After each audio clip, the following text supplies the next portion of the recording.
ಮೊದಲನೇದಾಗಿ ಜೈ ಭೀಮ್. ಮತ್ತು ನೀವು ಮೀಡಿಯಾ ಮಿತ್ರರಿಗೆ ಎಲ್ಲರಿಗೂ ನಮಸ್ಕಾರ. ನನ್ನ ಹೆಸರು ಶಶಿಕುಮಾರ್ ಅಂತೇಳಿ. BBS ಆರ್ಗನೈಸೇಷನ್ನು ನಾನು ನ್ಯಾಷನಲ್ ಪ್ರೆಸಿಡೆಂಟ್ ಇದ್ದೀನಿ. ನನ್ನ ಬಗ್ಗೆ ಮತ್ತು ನನ್ನ ಸಂಸ್ಥೆ ಬಗ್ಗೆ ಇವರು ಸುಳ್ಳು ಆರೋಪಗಳನ್ನ ಮಾಡ್ತಾಯಿದ್ದಾರೆ. ಮೊದಲನೇದಾಗಿ ವಿಚಾರ ಏನಂತಂದರೆ, ಶಂಕರ್ ಅನ್ನೋವ್ರ ಮೇಲೆ ನಾನು ಈಗ 2 ವರ್ಷದಿಂದ ನಾನು ಹಣಕಾಸಿನ ವಿಚಾರಕ್ಕೆ ನಾನಿಲ್ಲದೆ ಅಂತ ಸಮಯದಲ್ಲಿ ರೌಡಿಗಳನ್ನ ಕರ್ಕೊಂಡು ಬಂದು ನನ್ನ ಮನೆಯಲ್ಲಿ ನುಗ್ಗಿ ನನ್ನ ಹೆಂಡತಿನ ಮಕ್ಕಳನ್ನ ಎಲ್ಲನೂ ಹಲ್ಲೆ ಮಾಡಿರ್ತಾರೆ. ಅದ್ರ ವಿಚಾರವಾಗಿ ಅಟ್ರಾಸಿಟಿ ಕೇಸ್ ಆಗಿರ್ತದೆ. ಅದು ಆಲ್ರೆಡಿ ಕೋರ್ಟಲ್ಲಿ ನಡೀತಾ ಇದೆ. ಅದಾದಮೇಲೆ ನನಗೆ ಆತ ಸುಮಾರು 1,30,00,000 ಅಷ್ಟು ದುಡ್ಡು ಕೊಡಬೇಕು. ಆ ದುಡ್ಡಿನ ವಿಚಾರವಾಗಿ ನಾನು ಚೆಕ್ ಬೌನ್ಸ್ ಕೇಸ್ ಕೂಡ ಮಾಡಿ ಅದು ಕೂಡ ಕೋರ್ಟಲ್ಲಿ ನಡೆಸ್ತಾ ಇದ್ದೀನಿ. 2 ಕೇಸ್ ಅವನ ಮೇಲೆ ನಡೀತಾ ಇದ್ರು ಕೂಡ ಈಗ ಪ್ರೆಸೆಂಟ್ 2 ವರ್ಷ ಬಿಟ್ಟು ಈಗ ಹೋಗ್ಬಿಟ್ಟು ಬೆಂಗಳೂರಲ್ಲಿ ನಾನು ಕೆಂಗೇರಿ ನಿವಾಸಿ ಅಂತ ಹೇಳ್ಬಿಟ್ಟು ಸುಳ್ಳು ಅಡ್ರೆಸ್ ಕೊಟ್ಟು ಅಲ್ಲೂ ಕೂಡ ಕಮಿಷನರಲ್ಲಿ ದೂರು ಕೊಟ್ಟಿದ್ದಾನೆ. ಹಾಗಾಗಿ ನನಗೆ ಕೂಡ ಒಂದು ಫೋನ್ ಕರೆ ಬರ್ತದೆ, ಈ ಥರ ನಿಮ್ಮ ಮೇಲೆ ಒಂದು ಆರೋಪ ಬಂದಿದೆ, ನೀವು ಬಂದು ವಿಚಾರಣೆಗೆ ಹಾಜರಾಗಿ ಅಂತ ಕೇಳ್ತಾರೆ. ನಾನು ಅಲ್ಲಿ CCB ನಾನು ಹೋಗ್ತೀನಿ. ಅಲ್ಲಿ ಹೋಗಿ ನಾನು ಅವ್ರ ಮೇಲೆ ಆಗದಂಥ ಕೇಸು ಮತ್ತು ಅವನ ಮೇಲೆ ನನಗೆ ಕೊಡಬೇಕಾದಂಥ ದುಡ್ಡು ಸಾಕ್ಷಿಗಳು ನಾನೆಲ್ಲರನ್ನೂ ಕೊಟ್ಟು ಬಂದಿರ್ತೀನಿ. ಅದಾದಮೇಲೆ ಈಗ ಈ ಥರ ಒಂದು ಯಾರನ್ನೂ ಎತ್ತು ಕಟ್ಟೋವಂಥದ್ದು, ನನ್ನ ಮೇಲೆ ಸುಳ್ಳು ಆರೋಪಗಳು ಮಾಡೋವಂಥದ್ದು, ಈ ಥರದ್ದೆಲ್ಲನೂ ಮಾಡ್ತಾ ಇದ್ದಾರೆ. ಮತ್ತು ಆತ ನನಗೆ ಕೊಡಬೇಕಾದಂಥ ಎವಿಡೆನ್ಸ್ಗೂ ಕೂಡ ನನ್ನ ಹತ್ರ ಎಲ್ಲ RTGS ಮಾಡಿದ್ದೀನಿ. ಆತ ಯಾವ ಥರ ಮಾಡ್ತಾನೆ ಅಂತಂದರೆ, ಆತನು ಸ್ವಂತ ಅಕೌಂಟ್ಗೆ ಆತನು ಕೂಡ ಹಾಕ್ಕೊಳ್ಳಲ್ಲ. ಆತನ ತಂಗಿ ಕೈಯಲ್ಲಿ ಕ್ಯಾಶ್ ತೊಗೊಳ್ಳೋವಂಥದ್ದು, ಅವ್ರ ತಂಗಿ ಅಕೌಂಟ್ಗಳಿಗೆ ಹಾಕ್ಸ್ಕೊಳ್ಳೋವಂಥದ್ದು, ಈ ಥರದ್ದೆಲ್ಲನೂ ಮಾಡೋವಂಥದ್ದು. ಡೈರೆಕ್ಟಾಗಿ ಆತನ ಅಕೌಂಟ್ಗೆ ಹಾಕ್ಸ್ಕೊಳ್ಳಲ್ಲ. ಈ ಥರದ್ದು ಆತ ನಿಜವಾಗ್ಲೂ ಮೋಸ ಮಾಡ್ತಾರದು ಆತ. ನನ್ನ ಅಕೌಂಟಿನ ಆತನಿಗೆ 88 ಲಕ್ಷ 90 ಲಕ್ಷ ಅಷ್ಟು ನಾನು RTGS ಮುಖಾಂತರ ಅಕೌಂಟ್ಗೆ ದುಡ್ಡು ಕೊಟ್ಟಿದ್ದೀವಿ. ಮೊದಲನೇದಾಗಿ ಮಿಕ್ಕಿದ್ದು ಕ್ಯಾಶ್ ಆಗಿ ಕೊಟ್ಟಿದ್ದೀವಿ. ಇದು ನನ್ನ ಹತ್ರ ಪ್ರೂಫ್ ಇದೆ. ಅದಕ್ಕೆ ಸಂಬಂಧಪಟ್ಟಂಥದ್ದು ಆತ ಮಾಡಿಕೊಟ್ಟಂಥ ಒಂದು ಸಾಲಗಾರರು ಪತ್ರ ಕೂಡ ಇದೆ. ಇದು ಗೊತ್ತಿಲ್ಲದೆ ನೋಟ್ರಿನೂ ಮಾಡ್ಸೋಕ್ಕಾಗಲ್ಲ. ಆತ ಬಂದು ಡೈರೆಕ್ಟಾಗಿ ನೋಟ್ರಿನೇ ಮಾಡಿಕೊಟ್ಟು ಹೋಗಿರೋಂಥದ್ದು. ಇದು ಇಷ್ಟು ಇದೆ. ಮತ್ತು ಆತನ ಮೇಲೆ ನಾನು FIR ಮಾಡಿದಂಥದ್ದು ಕೂಡ ಇದೆ. ಇದು 2 ವರ್ಷದಿಂದ. ಮತ್ತು ಈ ಥರ ನನ್ನ ಮೇಲೆ ಅಲ್ಲಿ ಇಲ್ಲಿ ಅಪಪ್ರಚಾರ ಮಾಡಬಾರ್ದು ಅಂತೇಳಿ ನಾನು ಸ್ಟೇ ತೊಗೊಂಡು ಬಂದಿದ್ದೀನಿ. ಆ ಸ್ಟೇ ಕಾಪಿ ಕೂಡ ಇದೆ. ಮತ್ತು ಚೆಕ್ ಬೌನ್ಸ್ ಸಂಬಂಧಪಟ್ಟಂಥದ್ದು ಆಲ್ರೆಡಿ ಅದು ಕೂಡ ನಡೀತಾ ಇದೆ. ಇಷ್ಟೆಲ್ಲನೂ ಇದ್ರೂ ಕೂಡ ಈತ ನನ್ನ ಮಾನಸಿಕವಾಗಿ ನಾನು SC ಅನ್ನೋ ಕಾರಣಕ್ಕೆ ನನ್ನ ಜೊತೆಯಲ್ಲಿದ್ದು ಬೆಳೆದಂಥವ್ರು ಇವರೆಲ್ಲನೂ.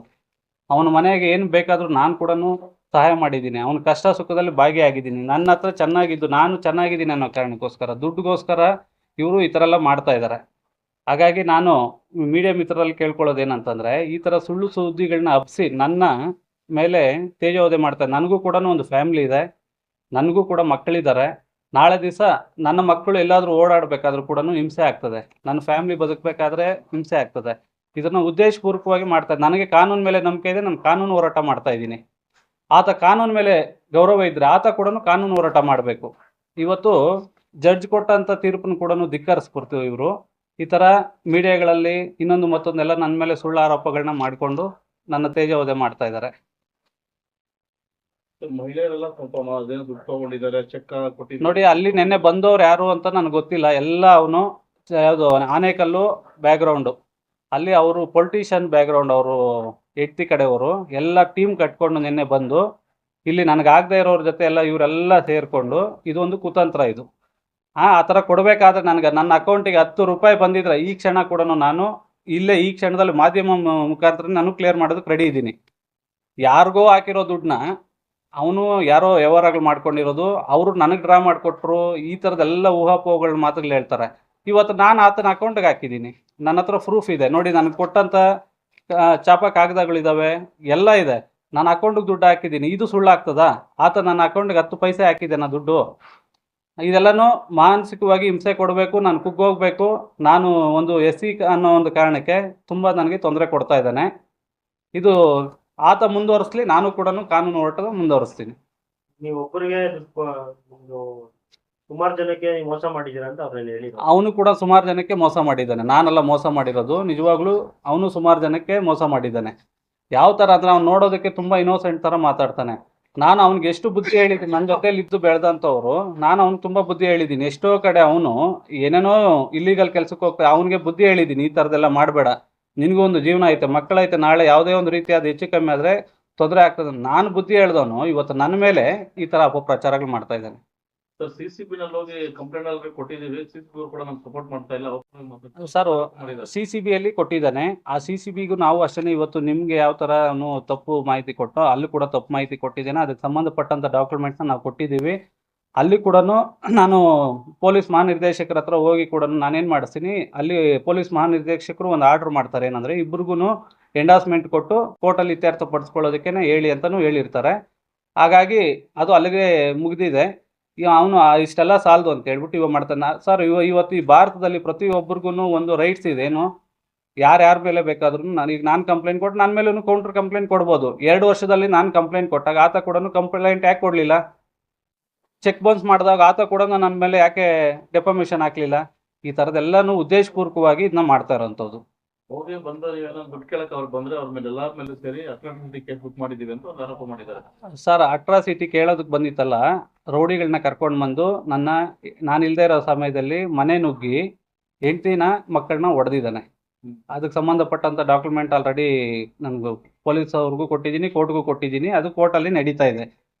ಎರಡನೇದು ಏನಂತಂದರೆ, ಇವತ್ತು ನಾವೊಂದು ರಿಯಲ್ ಎಸ್ಟೇಟ್ ಆಫೀಸು ಎಲ್ಲನೂ ಉದ್ಯಮದ ಒಂದು ನಡೆಸ್ತಾ ಇದ್ವಿ. ಅಲ್ಲಿ ಬಂದು ಏಕಾಏಕಿ ಒಂದು 20 ಜನನ ರೌಡಿಗಳನ್ನ ಕರ್ಕೊಂಡು ಬಂದು ಏಕಾಏಕಿ ಆಫೀಸ್ ಹತ್ರ ನುಗ್ಗಿ ಗಲಾಟೆ ಮಾಡ್ತಾನೆ. ನಮ್ಮನ್ನ ಕೇವಲವಾಗಿ ರೋಡಲ್ಲಿ ನಿಂತ್ಕೊಂಡು ಮಾತಾಡ್ತಾನೆ. ಅದಕ್ಕೆ ಸಂಬಂಧಪಟ್ಟಂಥ CC ಕ್ಯಾಮ್ರಾಗಳು ವಿಡಿಯೋಗಳು ಕೂಡ ನಾವು ಪೊಲೀಸ್ ಸ್ಟೇಷನ್ಗೆ ಕೊಟ್ಟಿರ್ತೀವಿ. ಅದಾದಮೇಲೆ ನೋಡಪ್ಪ ನೀವು ಈ ಥರವರು ಅಂತ ನನಗೆ ಗೊತ್ತಿಲ್ಲ ಅಂತೇಳಿ ಓನರು ಕೂಡ ನಮ್ಮನ್ನ ಖಾಲಿ ಮಾಡಿಸ್ತಾರೆ. ಇವತ್ತು ಅವನಿಂದ ನಾವು ಆರ್ಥಿಕ ಸಂಕಷ್ಟನ ಎದುರಿಸ್ತಾ ಇದ್ದೀವಿ. ಆದರೂ ಕೂಡ ನಮ್ಮನ್ನ ಇನ್ನಷ್ಟು ಕಾಡ್ತಾ ಇದ್ದಾನೆ. ಅವನು ಏನೇ ಕಾಡಿದ್ರು ಕೂಡ ನಾನು ಕಾನೂನಲ್ಲಿ ನನಗೆ ನಂಬಿಕೆ ಇದೆ, ನಾನು ಕಾನೂನು ಹೋರಾಟನೇ ಮಾಡ್ತೀನಿ. ಅವನು ಬೇರೆ ಯಾವುದೇ ಒಂದು ವ್ಯಕ್ತಿಗಳನ್ನ ಗುಂಪು ಕಟ್ಕೊಂಡು ಬಂದು ನನ್ನ ಮನೆ ಹತ್ರ ಬಂದು, ನಾನೇನು ಯಾವುದೇ ಒಂದು ಸರ್ಕಾರದ ಒಂದು ಪ್ರತಿನಿಧಿ ಅಲ್ಲ, ನಾನು ಒಂದು ಸರ್ಕಾರದ ಒಂದು ಎಂಪ್ಲಾಯ್ನೂ ಅಲ್ಲ, ನನ್ನ ಮನೆ ಹತ್ರ ಬಂದು ಸ್ಟ್ರೈಕ್ ಮಾಡ್ತೀನಿ ಅದು ಇದು ಅಂತ ಹೇಳಿ ಮಾತಾಡ್ತಾ ಇದ್ದಾರೆ. ಅವರು ಹೇಗೆ ಮಾಡ್ತಾರೋ ಅವರು ಮಾಡೋಷ್ಟು ಅವ್ರಿಗಿದ್ರೆ ನಾನು ಕೂಡ ನನ್ನ ಒಂದು ಕಾನೂನು ಶಕ್ತಿ ನಾನು ಕೂಡ ಹೋರಾಟ ಮಾಡ್ತೀನಿ.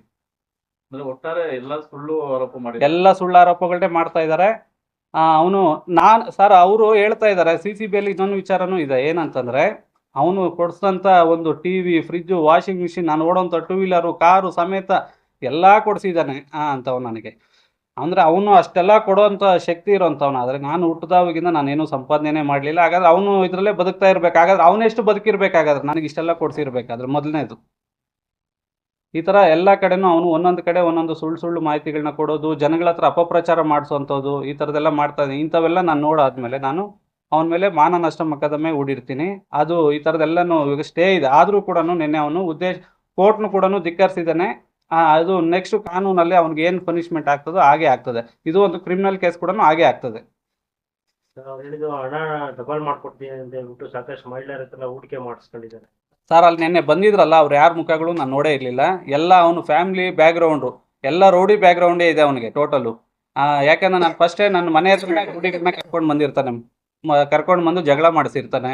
ಇದೆಲ್ಲ ಆದಮೇಲೆ ಕೂಡ ನಾನು ಆದಷ್ಟು ನಮಗೆ ಈ ಲೋಕಲಲ್ಲಿ ಯಾಕೆ ಸುಮ್ಮನೆ ಬೇಡ, ಇವತ್ತಿಲ್ಲ ನಾಳೆ ಸೊರೋಗ್ತದೆ ಅಂತ ನಾವು ಅಂದ್ಕೊಂಡಿದ್ರೆ ಇವನು ದಿನೇ ಜಾಸ್ತಿ ಮಾಡ್ತಾ ಇದ್ದೀನಿ ಹೊರತು ಕಮ್ಮಿ ಮಾಡಿಲ್ಲ ನಾನು. ಹಾಗಾಗಿ ಕಾನೂನಲ್ಲಿ ಅವನಿಗೆ ಕಾನೂನು ಮೇಲೆ ನಂಬಿಕೆ ಇದೆ, ಕಾನೂನು ಹೋರಾಟ ಮಾಡಬೇಕು. ಯಾಕಂದರೆ ಇವತ್ತು ಚೆಕ್ ಬೌನ್ಸ್ ಕೇಸ್ ನಡೀತಾ ಇದೆ ಕೋರ್ಟಲ್ಲಿ, ಅಟ್ರಾಸಿಟಿ ಕೇಸ್ ನಡೀತಾ ಇದೆ. ಅವನಿಗೆ ಕಾನೂನಲ್ಲಿ ಒಂದು ಚೂರನು ಭಯ ಇಲ್ದಂಗೆ ಆಗ್ಬಿಟ್ಟಿದೆ. ಉದ್ದೇಶನ ಇಟ್ಕೊಂಡು ಇದೆಲ್ಲ ಮಾಡ್ತಾ ಇದ್ದಾನೆ ಅಷ್ಟೇ. ನೀವು ಬದ್ರುದ್ದೀನ್ ಶಾ ಅಂತ ಸಂಸ್ಥೆ ಯಾವ್ದು ಹೂಡಿಕೆ ಮಾಡಿಸ್ಕೊಂಡಿದ್ದೀವಿ ಸರ್? ಭವಾನಿಪುರ್ ಬಾಬಾ ಬದ್ರುದ್ದೀನ್ ಶಾ ವೆಲ್ಫೇರ್ ಸೊಸೈಟಿ ಅನ್ನೋಂಥದ್ದು ಇದು ನ್ಯಾಷನಲ್ NGO. ಇದು ಆ NGOದಲ್ಲಿ ನಾನು ಪ್ರೆಸಿಡೆಂಟ್ ಆಗಿದ್ದೀನಿ. ನಾವು ಆದಿವಾಸಿ ಜನಾಂಗ ಕಾಡಲ್ಲಿ ವಾಸ ಮಾಡ್ತಾ ಇರೋಂಥವ್ರನ್ನ ಜೀವನನ ನಾವು ಒಂದು ಸರ್ವೆ ಮಾಡ್ತಾ ಇದ್ದೀವಿ. ಯಾವ ಥರ ಅವರು ಜೀವನ ಮಾಡ್ತಾ ಇದ್ದಾರೆ, ಆರೋಗ್ಯ ಶೈಲಿ ಏನು, ಇವ್ರದ್ದು ಊಟೋಪಚಾರ ಏನು, ಈ ಥರದ್ದು ನಾವು ಎಂಟೈರ್ ನ್ಯಾಷನಲ್ ಲೆವೆಲಲ್ಲಿ ನಾವು ಸರ್ವೆ ಕಾರ್ಯಕ್ರಮಗಳನ್ನ ಮಾಡ್ತಾ ಇದ್ದೀವಿ. ಸಹಕಾರ ಗಮನಕ್ಕೆ ನಾವು ತೊಗೊಂಡು ಬರ್ತಾ ಇದ್ದೀವಿ. ಈ ಥರದ್ದೆಲ್ಲನೂ ಮಾಡ್ತಾ ಇದ್ದೀವಿ. ಆತ ಕೂಡ ನಮ್ಮ ಜೊತೆಲಿ ಒಂದು ಅಷ್ಟು ದಿನ ಬಂದಿದ್ದ, ಎಲ್ಲ ಆಗಿತ್ತು. ಇದನ್ನೆಲ್ಲ ಉದ್ದೇಶ ಇಟ್ಕೊಂಡು ನನಗೆ ನನ್ನ ಸಂಸ್ಥೆಗೆ ಕೆಟ್ಟ ಹೆಸರು ತರೋವಂಥದ್ದು ಮಾಡ್ತಾ ಇದ್ದೀನಿ. ಇಡೀ ದೇಶದಲ್ಲಿ ನಾನು ಮಾಡ್ತಾ ಇರೋದನ್ನ ನನ್ನ ಸಂಸ್ಥೆಯಿಂದ ನಾನು ಒಳ್ಳೆ ಕೆಲಸಗಳನ್ನೇ ಮಾಡ್ತಾ ಇರೋದು. ಯಾವತ್ತೂ ಅಷ್ಟೇ ಈ ಥರ ಹೇಳ್ದಂಗೆ ನಾನು ಡಬಲ್ ಮಾಡ್ಕೊಡ್ತೀನಿ, ಇನ್ನೊಂದು ನಂದು ಯಾವುದೇ ಒಂದು ಕಂಪನಿ ಇಲ್ಲ, ಮತ್ತೊಂದಿಲ್ಲ, ಯಾವುದೂ ಇಲ್ಲ. ಇದೆಲ್ಲನೂ ನಮ್ಮನ್ನ ಒಂದು ತೇಜೋವಧೆ ಮಾಡುವಂಥದ್ದೇ ಕೆಲಸ ಆಗಿದೆ.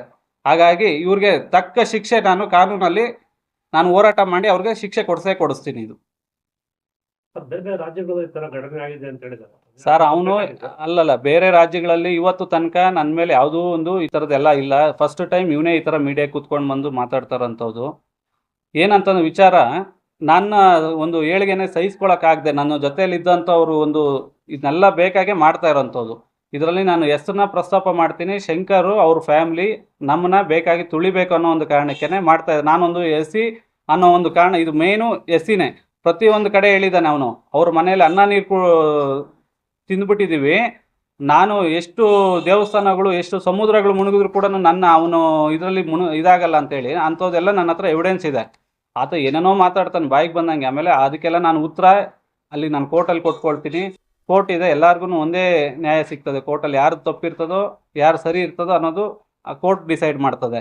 ಇಲ್ಲಿ ಯಾರೋ ಮೂರನೇ ವ್ಯಕ್ತಿ ಬಂದು ಕೋರ್ಟಲ್ಲಿ ನಡೀತಾ ಇರೋಂಥದ್ರ ವಿಚಾರದಲ್ಲಿ ಬಂದು ತಲೆ ಹಾಕೋಂಥದ್ದು ಇಲ್ಲ. ಆತನೂ ಬಂದರೆ ಕಾನೂನು ಹೋರಾಟ ಇದೆ ಎಲ್ಲರಿಗೂ ಅಷ್ಟೇ.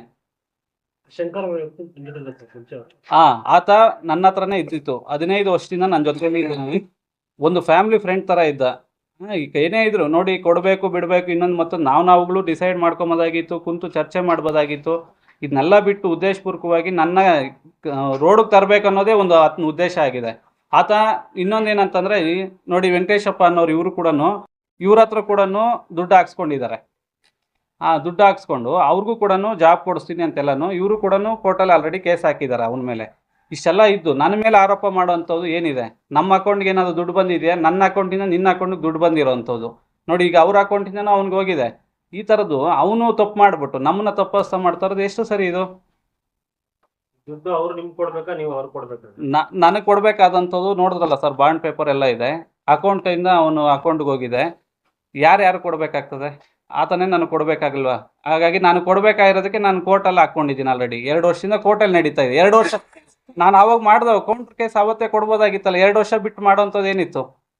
ಇವತ್ತು ಇದನ್ನೆಲ್ಲ ಉದ್ದೇಶಪೂರ್ವಕವಾಗಿ ಮಾಡೋವಂಥದ್ದು. ನಾನು ಕುಗ್ತೀನಿ ಈ ಥರ ಎಲ್ಲ ಮಾಡಿದ್ರೆ ನಾನು ಖಂಡಿತವಾಗ್ಲೂ ನನಗೆ ಕಾನೂನು ಮೇಲೆ ನನಗೆ ನಂಬಿಕೆ ಇದೆ. ನಾನು ಕಾನೂನು ಹೋರಾಟ ಮಾಡೇ ಮಾಡ್ತೀನಿ.